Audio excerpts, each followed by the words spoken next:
तो कीजिए 10 नवंबर का इंतजार, क्योंकि हो चुका है उपचुनाव की वोटिंग का समय भी खत्म और अब नतीजों का इंतजार।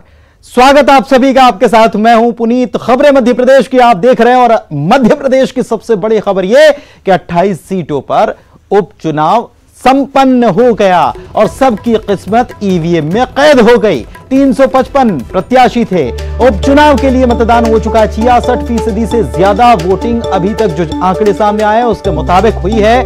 ये बढ़ सकती है। आगर की अगर बात की जाए तो 80.54%, बदनावर 81.26%, डबरा 57.10%, ग्वालियर 47.77%, ग्वालियर पूर्व 42.99%, सांवेर 74.34%, मुरैना 57.80%, जौरा 66%, सुमावली में 53.36% और सुर्खी में 70.55% वोटिंग रही है।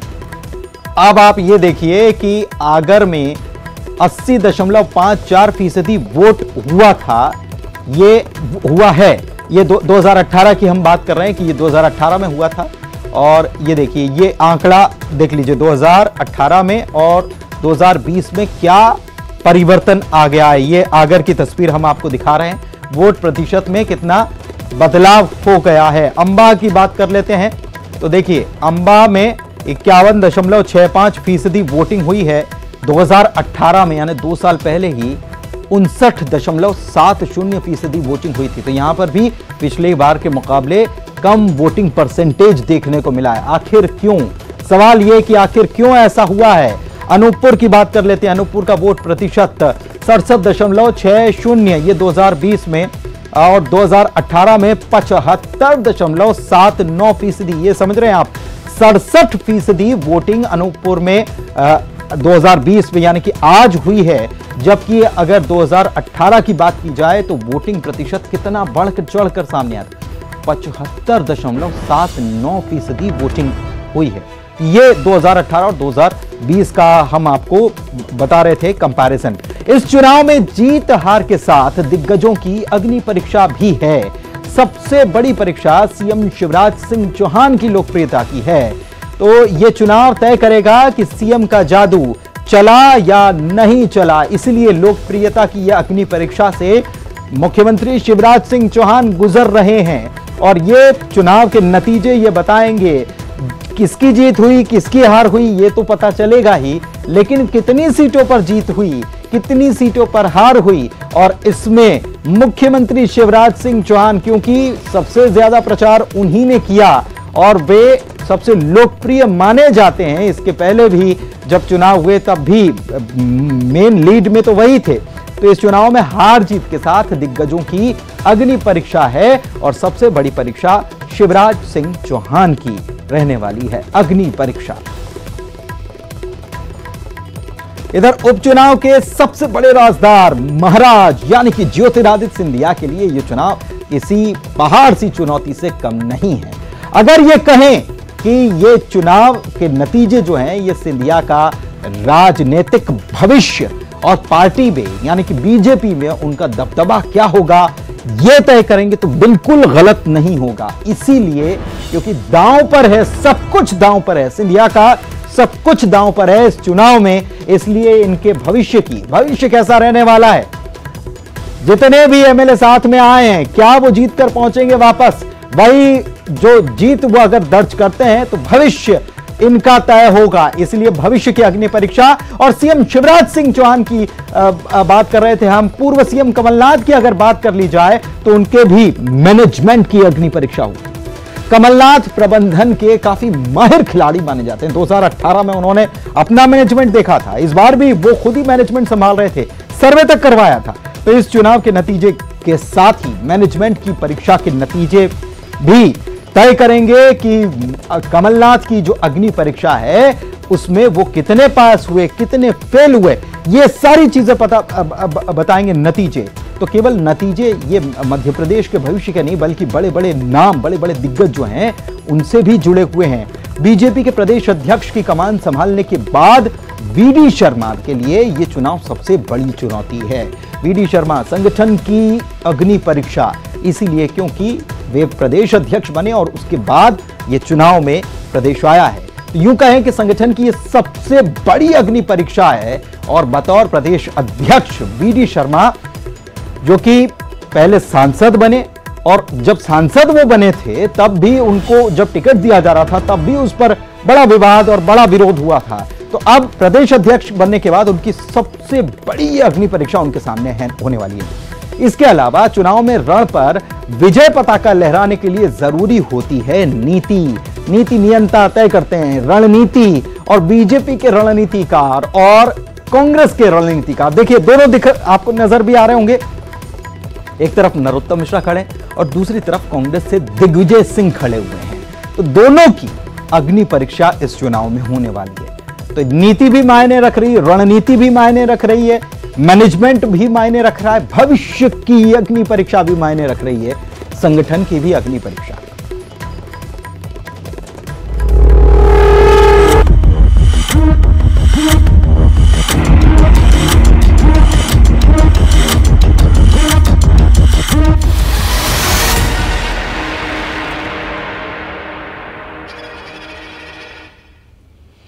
तो मंगल किसका होगा? 28 के अखाड़े में मतदाताओं ने बढ़ चढ़कर हिस्सा लिया। उम्मीदवारों ने भी अपने मताधिकार का प्रयोग किया, तो दिग्गजों ने भी वोट डाले और अपने अपने दल की जीत के दावे भी किए। भोपाल से मुख्यमंत्री शिवराज सिंह चौहान और पूर्व मुख्यमंत्री कमलनाथ ने मोर्चा संभाला। देखिए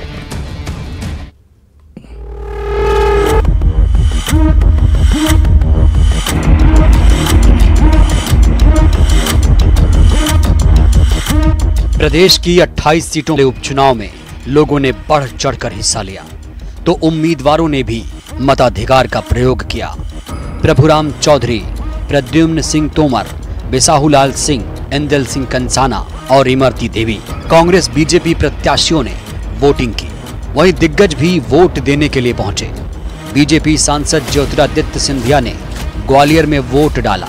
उन्होंने कहा कि बीजेपी का कार्यकर्ता होने के नाते वोट डालकर गर्व हो रहा है।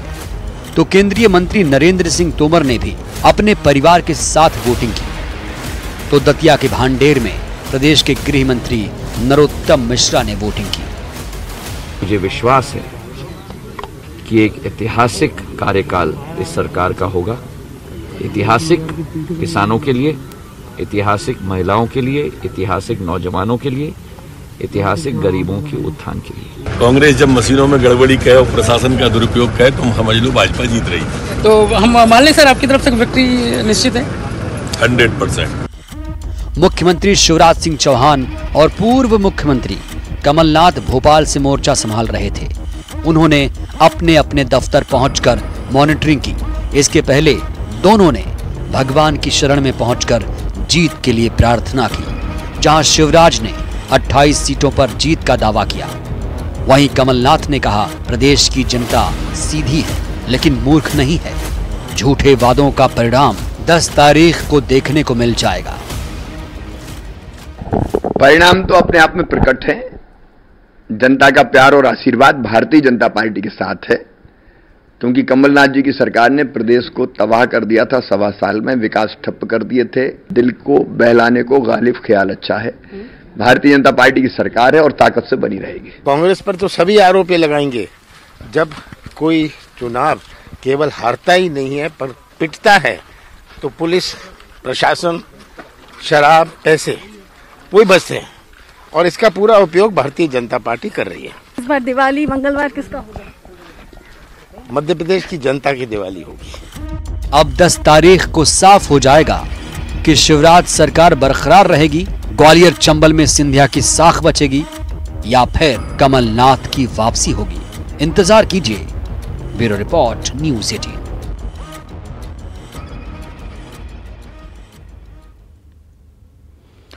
और वहीं उपचुनाव के रण में कई जगहों पर हिंसा भी देखने को मिली। मुरैना और भिंड में कई जगहों पर गोलीबारी हुई, मारपीट और झड़प भी देखने को मिली। तो कई जगहों से फर्जी मतदान की खबरें भी आई। कुछ जगहों पर लोगों ने मतदान का बहिष्कार भी किया। देखिए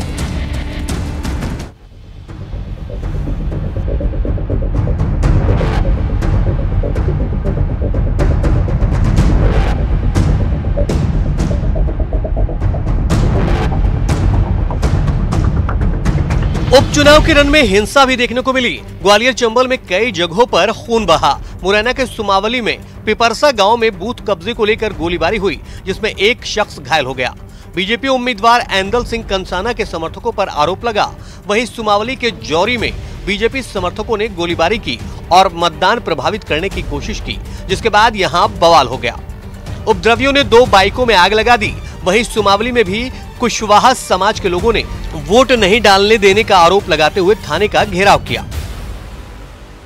एक आध 2 जगह छुटपुट घटना घटित हुई थी, तो तत्काल पहुंच के उसको नियंत्रण में ले लिया है और हर चीज फिलहाल आबाद गति से मतदान चल रहा है शांतिपूर्ण। कुछ जगह फायरिंग की भी खबर आई है सर? एक जगह पर सूचना मिली थी, तो वहां पर ऑलरेडी मैंने बताया वहीं पर सब कुछ नॉर्मल कर लिया है, अतिरिक्त बल भी वहां तैनात किया है। एक जगह कुछ झगड़े की बात आई है, उसमें गोली की भी बात आई है। अभी उसके लिए बराबर कलेक्टर एसपी वहां गए हुए, तो वो आपसी कुछ विवाद का विषय, चुनाव को लेकर के विषय नहीं है, लेकिन उसको चुनाव से जोड़ा जाता है। हिंसा, मारपीट और झड़प की ये घटनाएं मुरैना, भिंड के अलावा और कई जगहों पर हुई। ग्वालियर पूर्व में बीजेपी और कांग्रेस उम्मीदवारों में झड़प हुई। सतीश सिकरवार और मुन्ना लाल गोयल के बेटों के बीच बहस हुई, तो आगर में भी कुछ यही देखने को मिला। बीजेपी और कांग्रेस कार्यकर्ता आपस में भिड़ गए। विपिन वानखेड़े से बीजेपी कार्यकर्ताओं की नोकझोंक देखने को मिली, तो कई जगहों पर फर्जी मतदान की खबरें मिली, तो कुछ जगहों पर लोगों ने मतदान का बहिष्कार किया। Bureau report, news 18। सभी प्रत्याशियों की किस्मत अब ईवीएम में कैद हो चुकी है और इसका फैसला 10 नवंबर को हो ही जाएगा। तो एक बार फिर कहां किसकी टक्कर है ये आपको बता देते हैं। तो एक-एक सीट आपको बताते हैं और प्रत्याशी बताते हैं। हालांकि एक सीट पर कई प्रत्याशी होते हैं, लेकिन प्रमुख प्रत्याशी कौन कौन ये आपको बताते हैं। सावेर सीट है जो सबसे हाई प्रोफाइल सीट मानी जाती है और यहाँ दो बड़े जो उम्मीदवार हैं वो यहाँ पर खड़े हुए हैं। एक तरफ प्रेमचंद गुड्डू हैं और दूसरी तरफ कांग्रेस को छोड़कर बीजेपी में शामिल हो जाने वाले तुलसीराम सिलावट हैं। ये सीट इसलिए भी है क्योंकि प्रेमचंद गुड्डू सबसे अमीर उम्मीदवार हैं इस पूरे उपचुनाव में, सबसे ज़्यादा इनके पास रकम है, और दूसरी तरफ तुलसीराम सिलावट है। इसके अलावा भांडेर की बात की जाए तो भांडेर में फूल सिंह बरैया कांग्रेस की तरफ से उम्मीदवार हैं, रक्षा संतराम सिरौनिया बीजेपी की तरफ से उम्मीदवार हैं, और ये भी पाला बदलने वाला मामला है, और महेंद्र बौद्ध बसपा की तरफ से उम्मीदवार हैं। यहाँ पर खास बात यह है कि तीनों प्रत्याशी जो हैं ये पुरानी पार्टियां छोड़कर एक नई पार्टी में हैं, तो यहाँ एक अलग मसले पर चुनाव हो रहा है। इसके अलावा मुरैना की बात कर लेते हैं तो मुरैना में कांग्रेस की तरफ से राकेश मावई उम्मीदवार हैं और दूसरी तरफ बीजेपी की तरफ से रघुराज सिंह कंसाना हैं। यहाँ पर भी वही बात है कि पाला बदला गया। राम प्रकाश राजौरिया यहाँ बसपा से चुनौती दे रहे हैं, तो ये उम्मीदवार 3 प्रमुख उम्मीदवार आपको बता रहे हैं। इसके अलावा अंबा की बात कर लेते हैं तो यहाँ पर सत्य प्रकाश सखवार को कांग्रेस ने मैदान में उतार रखा है। कमलेश जाटव बीजेपी की तरफ से मैदान में है और भानु प्रताप सखवार बसपा की तरफ से मैदान में, और बसपा एक बड़ा रोल ग्वालियर चंबल अंचल में अपना एक बड़ा रोल प्ले करती है बसपा। इसके बाद गोहद सीट की बात कर लें तो मेवाराम जाटव यहाँ कांग्रेस की तरफ से उम्मीदवार हैं, तो रणबीर सिंह जाटव बीजेपी की तरफ से और जसवंत पटवारी बसपा की तरफ से यहाँ पर उम्मीदवार हैं। दिमनी की बात करें तो रविंद्र सिंह तोमर कांग्रेस की तरफ से, गिरिराज दंडौतिया बीजेपी की तरफ से और राजेंद्र सिंह कंसाना बसपा की तरफ से हैं। सुमावली की भी बात कर लेते हैं। अजब सिंह कुशवाहा कांग्रेस की तरफ से उम्मीदवार हैं, एदल सिंह कंसाना बीजेपी की तरफ से हैं और बसपा ने यहाँ पर राहुल दंडौतिया को अपना उम्मीदवार बनाया था। तो अब देखना होगा कि 10 तारीख को किसे चुनती है जनता। जौरा की बात करें तो पंकज उपाध्याय कांग्रेस की तरफ से यहाँ पर उम्मीदवार, सूबेदार सिंह राजौधा बीजेपी की तरफ से, और मेहगांव की अगर बात करें तो यहाँ पर हेमंत कटारे कांग्रेस की तरफ से उम्मीदवार हैं, ओपीएस भदौरिया बीजेपी की तरफ से उम्मीदवार हैं। ग्वालियर की अगर बात कर लें तो ग्वालियर से सुनील शर्मा को कांग्रेस ने टिकट दिया, उनका मुकाबला प्रद्युम्न सिंह तोमर से है जो कि बीजेपी की तरफ से उम्मीदवार हैं। ये भी एक कड़ा मुकाबला है। और ग्वालियर पूर्व में सतीश सिकरवार कांग्रेस की तरफ से और मुन्ना लाल गोयल बीजेपी की तरफ से, यहाँ भी कड़ा मुकाबला है। इस बीच हमारे सहयोगी जिन्होंने सुबह से लेकर लगातार रिपोर्टिंग करते हुए आप तक अपडेट पहुंचाया, एक बार फिर से अपडेट लेते हैं और रंजना मेरी सहयोगी मेरे साथ मौजूद हैं। रंजना, निर्वाचन तो खत्म हो चुका है, ईवीएम भी सील हो चुकी है, लेकिन निर्वाचन आयोग की तरफ से क्या इस मामले में अभी तक पूरा अपडेट, इस उपचुनाव का पूरा अपडेट, 28 के अखाड़े का अपडेट क्या निकलकर सामने आ रहा है? जी पुनीत, बिल्कुल सुबह 7 बजे से मतदान शुरू हुआ था 28 विधानसभा सीटों पर और शाम के 6 बजे ये मतदान खत्म हुआ है। लेकिन जिन जगहों पर पोलिंग बूथ पर कतारें लगी थी वहां पर मतदान जारी था और अभी फिलहाल अगर मतदान प्रतिशत की बात करी जाए तो 68% से ज्यादा मतदान हुआ है और अभी ये जो आंकड़े हैं और भी ज्यादा बढ़ेंगे क्योंकि पोलिंग बूथ पर और अभी और जो काउंटिंग है वो होती रहेगी। तो ऐसे में अभी और थोड़ा और समय अभी कहा जाए पुनीत लेना होगा क्योंकि जो आंकड़े हैं वो और स्पष्ट होंगे, मतदान का जो प्रतिशत है आगे वो और बढ़ेगा। और दूसरी बात अगर कही जाए, शिकायतों की बात करी जाए, कांग्रेस की जिस तरह से आरोप हैं ईवीएम में गड़बड़ी को लेकर, कुछ पोलिंग बूथों पर शिकायतों को लेकर उन्होंने जो कहा है कि वो निर्वाचन आयोग जाएगी, राज्य निर्वाचन आयोग पहुंचेगी और वहां पर शिकायत जरूर दर्ज कराएगी क्योंकि उन्होंने सुमावली में भी रीपोलिंग कराने की मांग की है। अब ये देखना होगा कि राज्य निर्वाचन आयोग इस पूरे मामले को लेकर अपना क्या फैसला लेती है, किस तरह से रिपोर्ट उस तक पहुंचती है और उसके बाद तमाम चीजों को लेकर यह स्पष्ट बाद में होगा कि आखिर रीपोलिंग कराई जाएगी सुमावली सीट पर या नहीं कराई जाएगी। ये तमाम जो बातें हैं वो राज्य निर्वाचन आयोग स्पष्ट करेगा। फिलहाल अभी जो वोटिंग परसेंटेज है राज्य निर्वाचन आयोग की तरफ से वही आया है और अगर 28 विधानसभा सीटों की बात करी जाए तो सबसे कम मतदान अभी तक का जो रहा है वो ग्वालियर पूर्व में है जो कि 48.15% परसेंटेज तक ही वहां पर पहुंचा, जो कि सुबह से ही बहुत धीमी रफ्तार थी ग्वालियर पूर्व में। और अब तक अगर कहें तो वहां पर जबकि मतदान पूरा हो चुका है वहां पर उतनी रफ्तार अगर कहें मतदान प्रतिशत की तो नहीं हुई है, जो कि अगर ग्वालियर सीट की बात करी जाए जो कि खुद सिंधिया का ही गढ़ है, लेकिन बाकी सीटों की बात करी जाए तो वहां पर धीरे धीरे जो मतदान है वो रफ्तार जरूर पकड़ा है, यानी बहुत अच्छा मतदान हुआ है और भाजपा को उम्मीद है कि जिस तरह से बढ़ा हुआ परसेंटेज है वो उनके पक्ष में जरूर जाएगा और वो 28 में से 28 सीटें जरूर जीतेगी। लेकिन बीजेपी को उम्मीद है तो कांग्रेस भी इसी उम्मीद पर टिकी हुई है। हालांकि कांग्रेस पहले कह रही थी कि 10 तारीख को हम दिवाली हमारी मनेगी 10 तारीख को, लेकिन अब कह रहे हैं पूर्व मुख्यमंत्री कमलनाथ की 10 तारीख को दिवाली किसकी, तो बोले जनता की दिवाली, मध्य प्रदेश के लोगों की दिवाली। ये धीरे धीरे परिवर्तन आ रहा है। वक्त एक ब्रेक का हो चला, जल्द लो। खबरें मध्य प्रदेश की आप देख रहे हैं और बड़ी खबर यही कि विधानसभा के उपचुनाव संपन्न हो चुके हैं, नतीजे 10 तारीख को आएंगे। अब आपको बताते हैं कि विधानसभा में मौजूदा स्थिति क्या है। देखिए, शिवराज सिंह चौहान, कमलनाथ, बीएसपी, एसपी, निर्दलीय, रिक्त सीटें भी आपको बता रहे हैं, 29 रिक्त सीटें। कुल ये होता है आंकड़ा 230 का। ये अभी फिलहाल की स्थिति है, 2020 की स्थिति है, 2018 में स्थिति कुछ और थी। ये पहले देख लीजिए, शिवराज सिंह चौहान सबसे ऊपर क्योंकि 107 सीटों के साथ, दूसरे नंबर पर फिर कमलनाथ 88 सीटों के साथ, फिर तीसरे नंबर पर बसपा 2 सीटें जीती थी, एक सपा की तरफ से जीती गई थी, ये 2018 में जीती गई थी और ये 4 सीटें जो हैं ये अन्य की हैं। 29 सीटें अभी रिक्त हैं जिनमें 28 पर चुनाव हुआ। और ये देखिए पाई चार्ट ये जो आया है ये आप देख लीजिए कि क्या परिस्थिति है। ये हम आपको बता रहे हैं कि ये मौजूदा विधानसभा की स्थिति क्या है। ये पाई चार्ट के जरिए हमने आपको आंकड़ों के जरिए बताया, पाई चार्ट के जरिए भी ये देखिए, ये जो हिस्सा नारंगी हिस्सा जो है ये है बीजेपी का हिस्सा, ये 107 सीटों के साथ ये है। और इसके अलावा वो जो आप नीला हिस्सा देख पा रहे हैं, कांग्रेस 87 सीटों के साथ, बीएसपी के पास 2 और एसपी के पास 1 और अन्य 4 हैं। अन्य 4 सीटें हैं और कुल रिक्त सीटों की अगर खाली सीटों की अगर बात कर ली जाए तो वो हैं, ये देखिए 29 सीटें ये खाली सीटें हैं और बाकी 230 सीटें कुल। तो इसके बाद अब 28 सीटों पर उम्मीदवारों की किस्मत ईवीएम में लॉक हो चुकी है। अब ये ईवीएम 10 नवंबर को खुलेगी, उसी दिन ये तय होगा कि सरकार किसकी बनेगी। लेकिन देखिए 29 सीटें खाली हैं, बीजेपी और कांग्रेस दोनों की स्थिति देख लीजिए, किसको कितनी सीटें चाहिए सरकार बनाने के लिए। बीजेपी को सरकार बनाने के लिए 8 सीटें चाहिए, शिवराज सिंह चौहान आगे नजर आ रहे हैं, देख रहे होंगे आप। दूसरी तरफ कमलनाथ 28 सीटों पर चुनाव हुआ है, उपचुनाव हुआ है और 28 की 28 सीटें कांग्रेस को जीतनी पड़ेगी इस सरकार को बनाने के लिए, इस उपचुनाव को जीतने के लिए, मध्य प्रदेश की सरकार में एक बार फिर से वापसी करने के लिए। तो ये विधानसभा का गणित, और ये गणित हम आपको इसलिए बता रहे हैं क्योंकि अब नतीजों का इंतजार जो 10 तारीख को आएंगे। तो बने रहिए न्यूज़ 18 मध्य प्रदेश छत्तीसगढ़ के साथ। अपडेट तो सबसे पहले आपको यहीं मिलेगी। इसी के साथ मुझे दीजिए इजाजत।